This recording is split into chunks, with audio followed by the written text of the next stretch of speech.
রাজ্যের এত এত উন্নয়ন তোমাদের চোখে পড়ে না? না তোমরা চোখে দেখতে পাও না? কারণ তোমাদের চোখে ছানি পড়েছে। হ্যাঁ হ্যাঁ হ্যাঁ, ঠিক শুনছো, তোমাদের চোখে ছানি পড়েছে। সেই জন্য রাজ্যের এত এত উন্নয়নগুলো তোমাদের চোখে পড়ে না। সেই জন্য এবারে একটা নতুন প্রকল্প আসতে চলেছে, আর এই প্রকল্পে সবাই কিন্তু নাম লিখিয়ে ফেলবে যারা রাজ্যের উন্নয়ন দেখতে পাও না। ছানিশ্রী প্রকল্প। হ্যাঁ হ্যাঁ, ঠিক শুনছো, ছানিশ্রী প্রকল্প।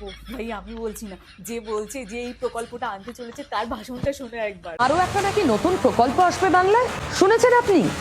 নতুন শুনেছেন, নাম নাকি ছানিশ্রী। শোনেননি তো? আমিও শুনিনি, আজ শুনলাম দুপুর বেলায়।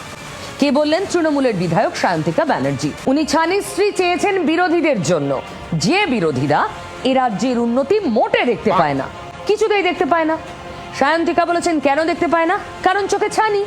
ছানিশ্রী প্রকল্পে সব বিরোধীর চোখের ছানি কাটিয়ে দেওয়া হবে। তারপর রাজ্যের দাঁড়িয়ে থাকা, শুয়ে থাকা, ছুটতে থাকা উন্নয়ন সব দেখতে পাবেন বিরোধীরা।